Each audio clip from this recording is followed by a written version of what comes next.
చివరిదాకా వస్తారు. లాస్ట్‌లో ప్రత్యర్థికి మ్యాచ్ అప్పగించేస్తారు. అప్పటిదాకా బానే ఆడతారు.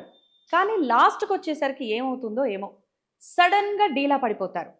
అప్పటి వరకు ఉన్న మంచి గ్రిప్‌ని వదిలేసి, గెలవాల్సిన మ్యాచ్‌ను ఓడిపోయి షాక్ ఇస్తారు. కరెక్టే. నేను మాట్లాడేది ఇండియా వుమెన్స్ క్రికెట్ టీమ్ గురించే. ఫస్ట్ సౌత్ ఆఫ్రికాతో, ఆ తర్వాత ఆస్ట్రేలియాతో, 2 రోజుల క్రితం ఇంగ్లాండ్‌తో ఇదే సీన్ రిపీట్ అయింది. పదే పదే ఇవే మిస్టేక్స్ రిపీట్ చేస్తే సెమీస్‌కెలా చేరతారు? ఇంకా ఈ వరల్డ్ కప్‌లో మిగిలింది 2 మ్యాచ్‌లే. ఒకటి న్యూజిలాండ్‌తో, రెండోది బంగ్లాదేశ్‌తో.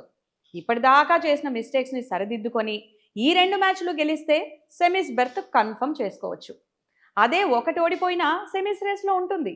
కానీ దానికి చాలా లెక్కలు కలిసి రావాలి. అదే 2 మ్యాచ్‌ల్లో ఓడిపోతే ఇంకా ఎలాంటి ఆలోచనలు అవసరం లేదు.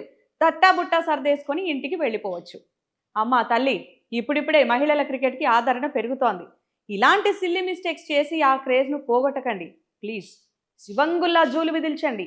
ఈ 2 మ్యాచ్‌లే కాదు, ఆ తర్వాత జరిగే సెమీఫైనల్, ఫైనల్‌లో కూడా అదరగొట్టి ట్రోఫీ లేపండి. All the very best.